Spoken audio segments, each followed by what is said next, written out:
The silence of deep space shattered as thousands of hyperspace ruptures tore open the fabric of reality above Earth. Through each breach emerged a nightmare. The obsidian warships of the Kraxan Empire, their crystalline hulls absorbing sunlight like cosmic predators. Admiral Marina Santos stood aboard the International Space Station's command center, her weathered face illuminated by the endless stream of tactical data flooding her screens. She had known this day would come. They all had. 1,247 ships, her AI assistant reported clinically. Kraxan Empire signatures confirmed. Multiple Dreadnought-class vessels detected. Their weapons are charged but inactive. Marina's fingers traced the small medallion she wore, a piece of humanity's first Mars colony, a reminder of how far they've come, and how many of our ships are combat-ready. 1. Admiral. The Defiant is in position, cloaked behind Titan. A bitter smile crossed Marina's face. To the Kraxan, this must look like the perfect moment to strike. Earth, seemingly defended by nothing more than a scattered network of outdated defense satellites and a handful of retrofitted cargo ships. They had no way of knowing that humanity had spent the last century preparing for exactly this scenario. The main display crackled to life with an incoming transmission. A Kraxan face filled the screen. Supreme Commander Vexthor, his iridescent scales shifting colors with each word. People of Earth, your isolation ends today. The Kraxan Empire claims this system as its newest province. Surrender now, and you may serve as productive members of our society. Resist, and we will reduce your civilization to atoms. Marina exchanged glances with the UN Security Council members present in the command center. They all nodded. The plan they had crafted generations ago was about to be put to the test. Supreme Commander, Marina replied, her voice steady. Earth respectfully declines your generous offer. We suggest you depart immediately. Vexthor's scales flashed crimson with anger. You dare. Your species barely manages interplanetary travel. Your weapons are primitive. Your defenses are negligible. What possible hope do you think you have against the might of the Kraxan Empire? Hope. Marina's finger hovered over a secure quantum communications panel. We don't need hope, Commander. We have preparation. She pressed the button, sending a single encrypted command to the Defiant. The ship that represented 50 years of secret technological development, built in hidden facilities beneath the ice of Europa. A vessel that carried humanity's answer to the question that had haunted them since they first looked to the stars. How do you defend against an enemy with overwhelming numbers? The Defiant's captain, Sarah Chen, received the command and felt a surge of anticipation. Her ship, superficially resembling a small corvette, housed technology that would rewrite the rules of space warfare. The quantum phase drive didn't just move through space. It moved through possibilities, selecting the most advantageous reality from an infinite spectrum of outcomes. All hands, Sarah announced over the ship's comm. This is what we trained for. Quantum core to full power. Weapons grade online. Let's show the Kraxan Empire why humanity survived every crisis that should have destroyed us. The Defiant emerged from behind Titan, a seemingly insignificant speck against the backdrop of Saturn's largest moon. Several Kraxan ships immediately turned their weapons toward it, no doubt expecting an easy kill. They're targeting us with standard plasma cannons, Sarah's tactical officer reported. Quantum probability matrix is calculating optimal attack vectors. Sarah leaned forward in her command chair. Let them fire first. Let's see if their weapons are as impressive as they think. The Kraxan ships launched their attack, a barrage of superheated plasma that should have vaporized any normal vessel. Instead, the Defiant simply wasn't where the shots landed. It existed in a quantum superposition, simultaneously occupying every possible safe position, until observation collapsed it into the most advantageous location. Return fire, Sarah ordered. Single shot, wide dispersal pattern. The Defiant's main weapon wasn't designed to destroy ships. It was designed to sever their connection to reality itself. The quantum disruption beam lashed out, and 20 Kraxan vessels simply ceased to exist, their quantum waveforms scattered across 1,000 possible timelines. Back on the ISS, Marina watched as panic spread through the Kraxan fleet. Their perfectly ordered formation began to break apart as ship after ship tried to target the Defiant, only to find themselves firing at empty space. "Send the message," Marina commanded. "All frequencies, all languages." The transmission went out. "This is your only warning. The ship you face is merely a prototype. We have 12 more under construction. Leave Earth space immediately, or we will be forced to demonstrate their combined capabilities." It was a bluff, of course. The Defiant was the only one of its kind, a technological marvel that had nearly bankrupted Earth's combined economies to build. But the Kraxan didn't know that. All they knew was that a single human vessel had just effortlessly eliminated 20 of their most powerful warships. Vexthor's next transmission showed him struggling to maintain composure, his scales now a sickly gray. This is impossible. No species at your development level could possess such technology." "Perhaps," Marina replied. "You should have considered that we might not be exactly what we appeared to be. Your empire isn't the first to underestimate humanity, Supreme Commander. I suggest you don't make the same mistake twice." The battle was far from over. Marina knew the Kraxan Empire's pride wouldn't allow them to retreat so easily. But humanity had achieved what it needed: doubt, fear, the recognition that perhaps, just perhaps, the seemingly primitive humans weren't such easy prey after all. As the Defiant continued its dance through quantum possibilities, Sarah Chen allowed herself a small smile. "Send word to Admiral Santos," she instructed her communications officer.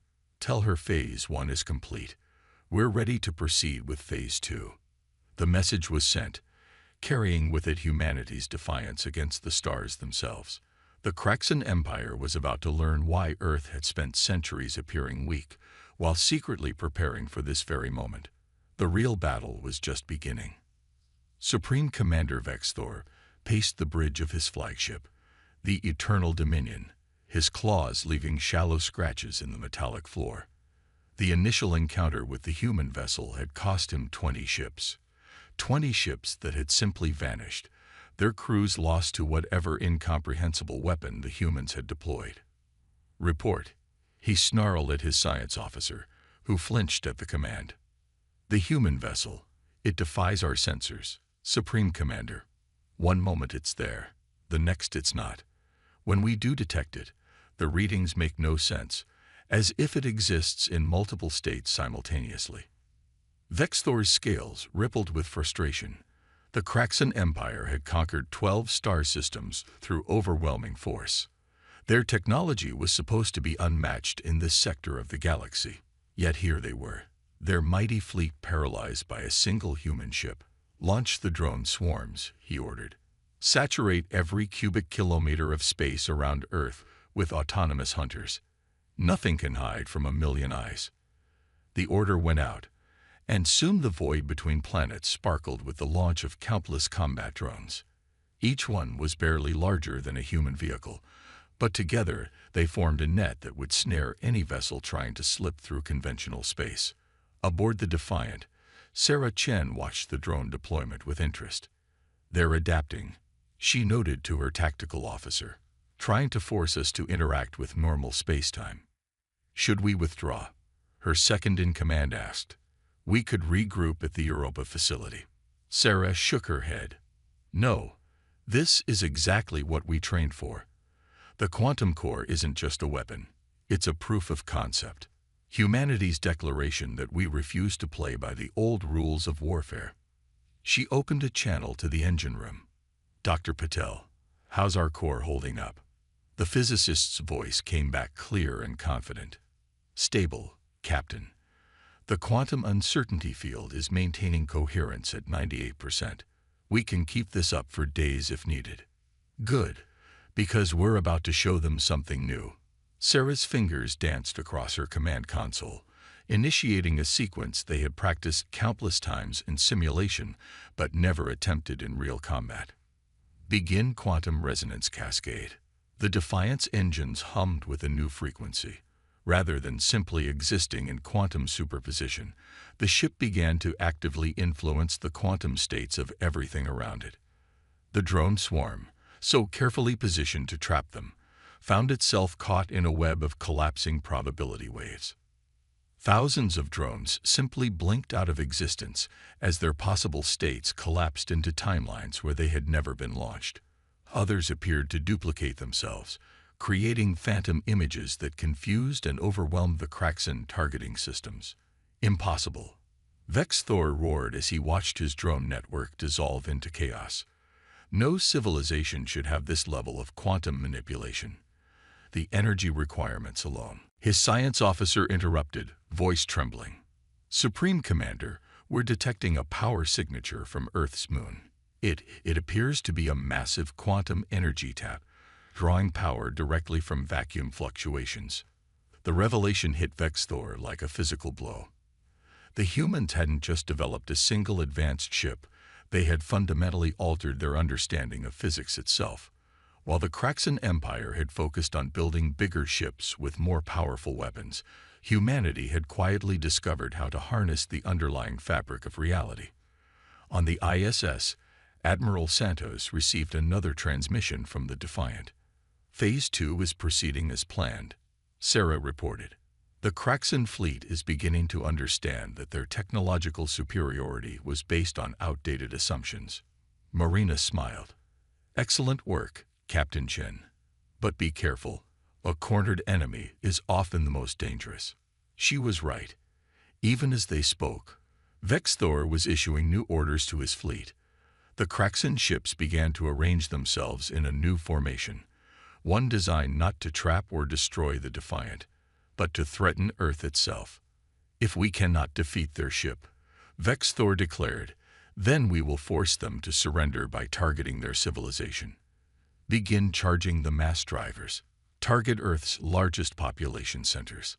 But Sarah had anticipated this move. The Defiant's quantum resonance cascade had already spread throughout the local space, creating a field of uncertain probabilities. As the Kraxan ships charged their weapons, they found themselves trapped in a region where cause and effect had become negotiable. Fire, Vex Thor commanded. 1,000 mass drivers launched their projectiles toward Earth. Yet something strange happened. The projectiles seemed to curve away from their targets, following paths that defied classical physics. Some even appeared to reverse course, returning to their points of origin. Sarah's voice came across all frequencies, a hint of amusement in her tone. Did you really think we'd develop this technology without considering its defensive applications? The space around Earth isn't just protected, it's probability locked. Your weapons literally cannot harm our planet because we've collapsed all quantum states where they successfully impact. The revelation sent shockwaves through the Kraxan fleet. Ships began to break formation, their crews struggling to comprehend a form of warfare that violated everything they understood about reality itself. But Vex Thor wasn't finished.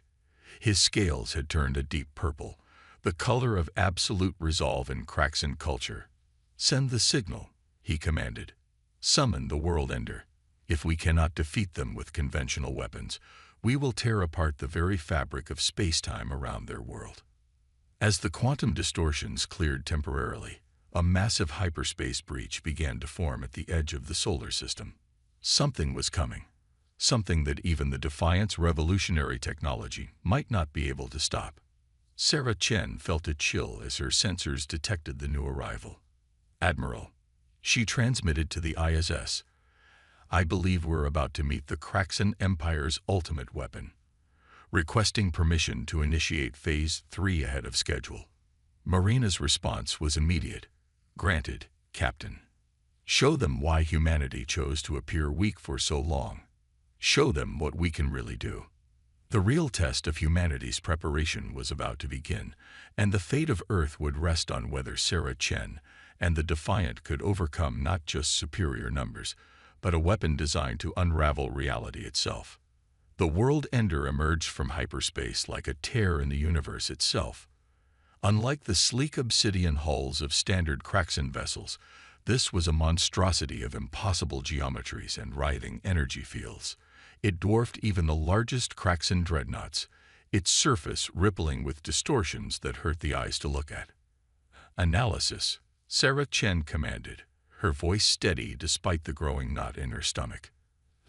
Dr. Patel's voice came through with an edge of scientific fascination.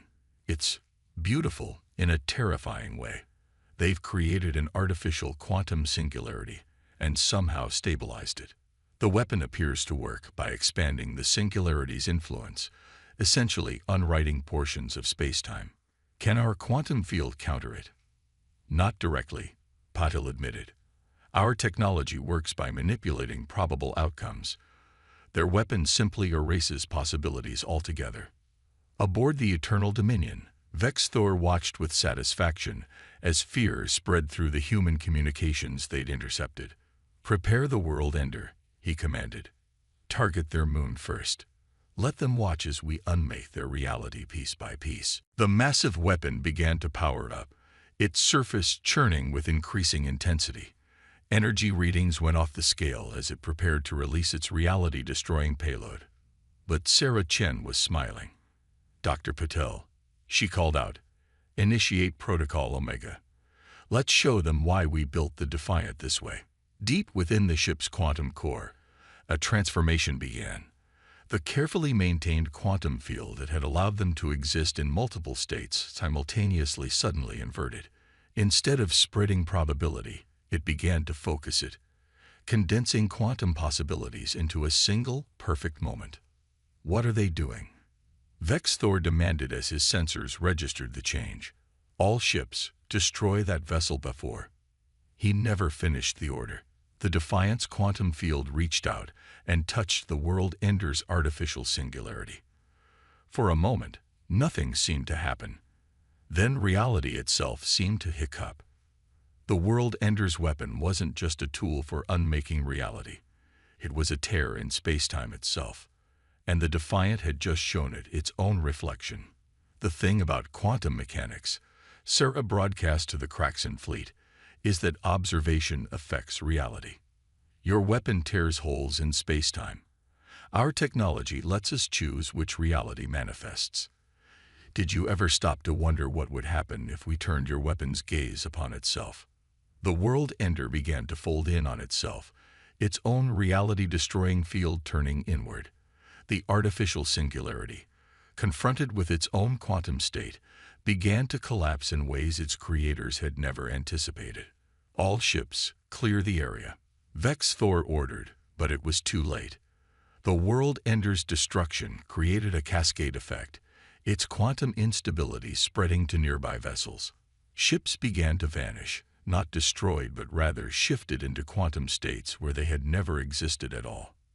Admiral Santos watched from the ISS as a third of the Kraxan fleet simply ceased to be. "Beautiful work, Captain Chen," she transmitted. "I believe it's time for your final act." "Understood, Admiral." Sarah turned to her crew. "All hands, prepare for total quantum inversion." "Dr. Patel, you've run the simulations. Will it work?" The physicist nodded. "The math is solid. We can't predict exactly which reality will manifest, but we can ensure it's one where the Kraxan Empire never reached Earth." "Wait." Vex Thor's transmission cut through all frequencies. "What are you doing?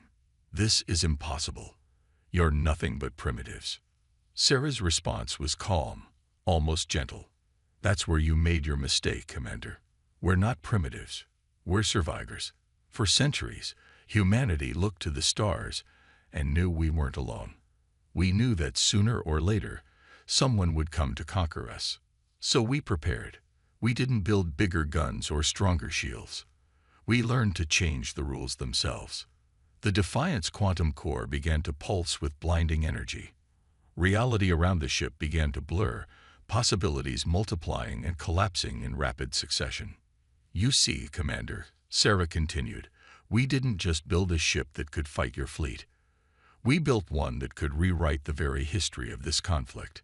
In the reality that's about to manifest, your empire never discovered Earth. Your ships never entered our solar system. Your world ender was never built. You can't. Vexthor's scales had turned white with terror. You'll change everything. No, Sarah replied. We'll preserve everything that matters. Earth will remember. We'll remember. And maybe next time, you'll think twice before assuming that a seemingly primitive species is truly defenseless.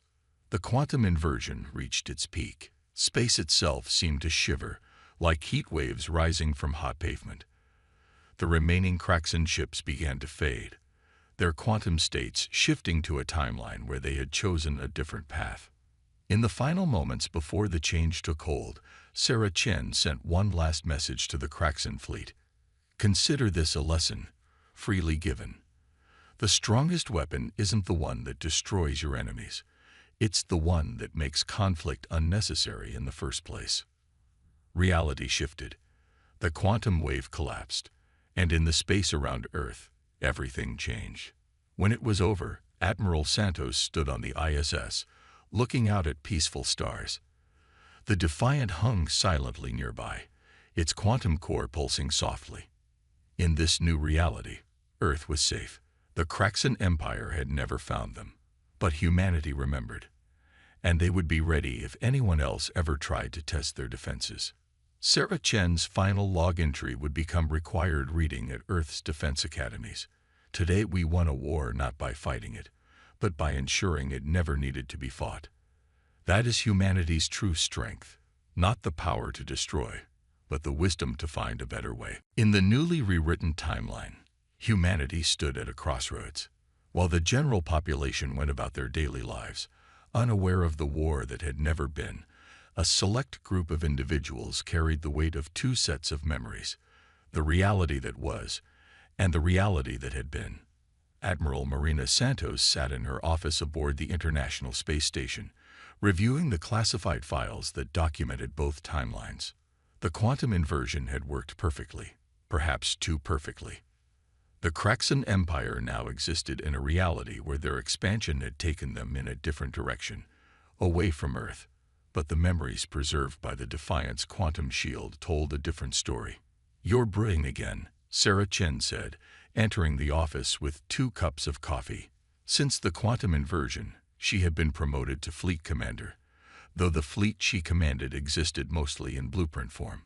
Thinking, Marina corrected, accepting the coffee, about the price of victory.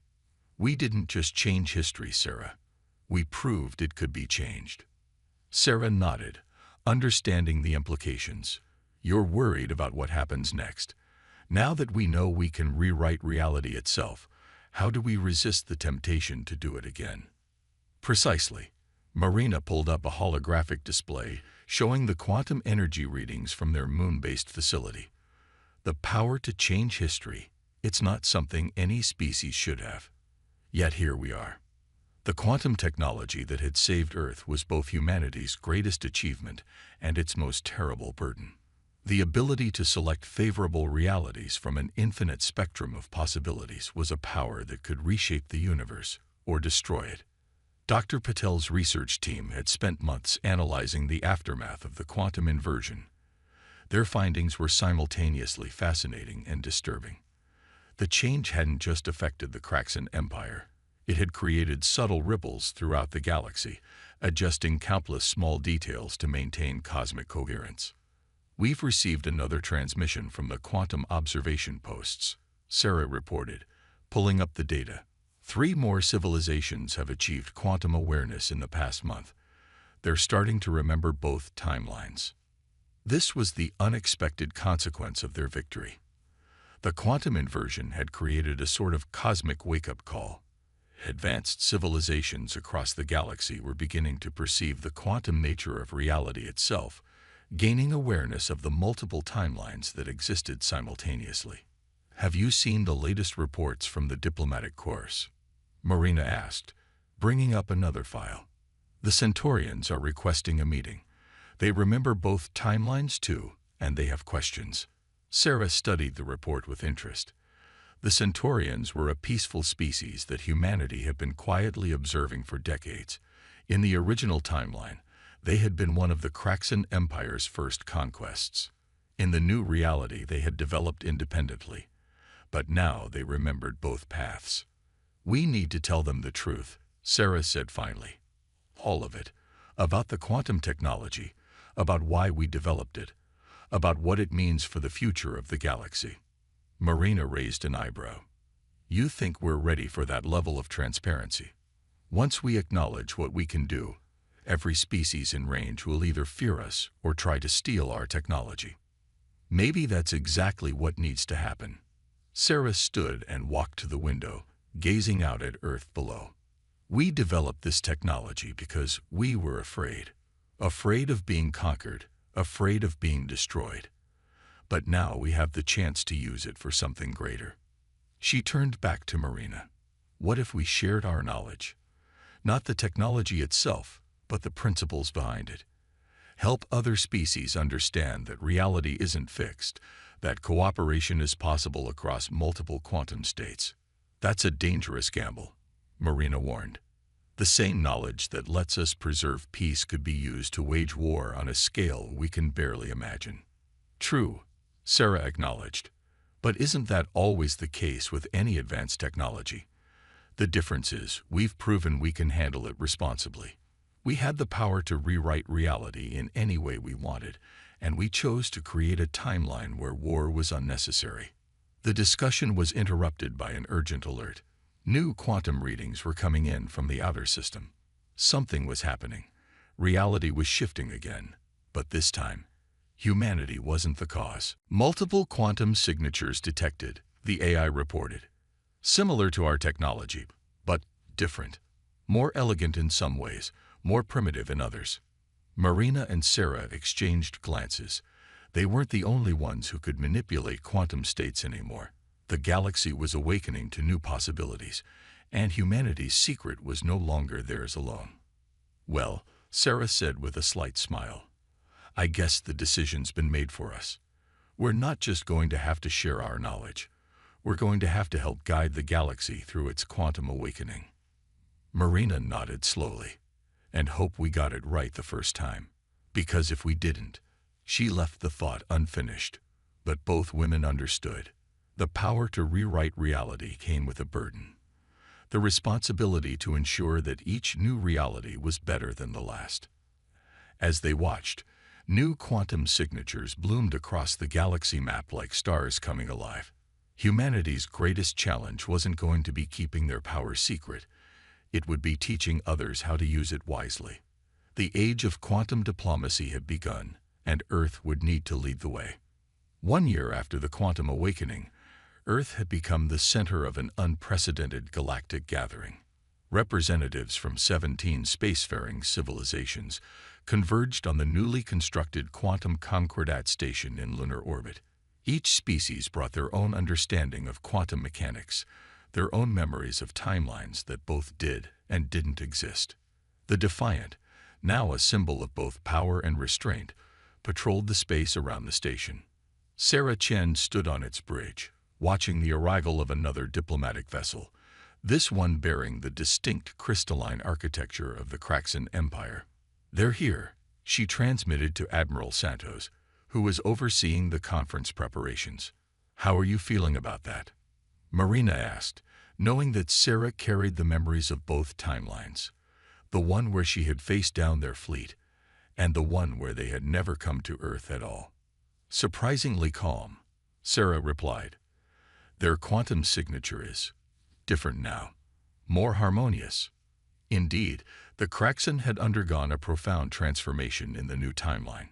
Without the drive for military conquest that had defined their original history, they had developed their quantum technology along different lines, focusing on exploration and understanding rather than dominance. Supreme Commander Vexthor, now bearing the title of Quantum Archon, stepped onto the station. Like many others, he carried dual sets of memories, though for him the experience had been particularly transformative. The memory of his fleet's defeat had merged with the memory of a peaceful existence, creating a unique perspective on power and its application. "Captain Chen," he greeted her when they met in the station's quantum observatory. His scales shifted through colors that hadn't existed in the original timeline. "Or perhaps I should say, the one who taught us humility." We all learned from that day, Sarah responded, even those who only remember it in dreams and quantum echoes. The observatory's main display showed the current state of the galaxy, but not in conventional terms. Instead, it displayed the complex web of quantum connections that now linked civilizations together. Each species had developed its own approach to quantum technology, creating a symphony of reality-shaping forces that had to be carefully balanced. Dr. Patel's voice came over the comm as the final adjustments were made to the quantum harmonization grid, humanity's latest contribution to galactic stability. The network is ready. All participating species have synchronized their quantum fields. This was the true purpose of the gathering. Not just diplomatic meetings, but the establishment of a new framework for reality itself. A way for multiple species to coexist across quantum states, sharing knowledge and resources without the need for conflict. It's time, Marina announced to the assembled representatives. Each of you carries memories of what could have been, both the paths of war and the paths of peace. Today, we make a choice about which future we want to manifest. The quantum harmonization began. Each species contributed its unique understanding of reality manipulation to the network. The Centaurians brought their mastery of quantum entanglement. The Kraxan offered their insights into singularity stabilization. Humanity provided the framework that made cooperation possible across quantum states. As the harmonization reached its peak, reality itself seemed to hold its breath. Then, slowly, beautifully, the quantum fields aligned, not erasing the multiple timelines that each species remembered, but weaving them together into a tapestry of shared understanding. Sarah watched as new possibilities blossomed across the galaxy map, trade routes that crossed not just space but probability, cultural exchanges that spanned multiple quantum states, scientific collaborations that could only exist in the spaces between realities. "We did it," Vexthor said softly, his scales shimmering with wonder. "We found a way to preserve all that we were, all that we are, and all that we could be." "That's humanity's gift to the galaxy," Sarah replied. "Not the power to change reality, but the wisdom to know when to let multiple realities coexist." In the years that followed, the quantum harmonization would transform galactic civilization. The Defiant would become a training vessel, teaching crews from all species how to navigate the quantum seas.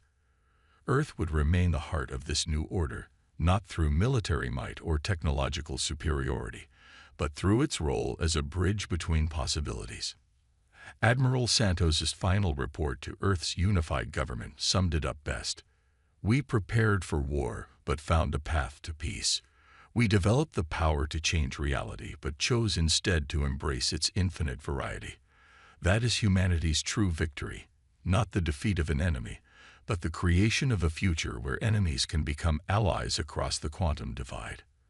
And somewhere in the quantum foam between realities, the original timeline where the Kraxan fleet had threatened Earth still existed, not as a warning, but as a reminder of how far they had all come, and how much further they could still go together. The Defiant's quantum core continued to pulse softly, maintaining its connection to all possible realities. But now it wasn't alone. Across the galaxy, ships of all species sailed the quantum seas, each adding their own notes to the symphony of stars. Humanity had reached for the power to defend itself and found something greater, the power to unite a galaxy across the boundaries of reality itself. And in doing so, they had proven that the greatest strength lies not in the ability to change the universe, but in the wisdom to help it change itself for the better.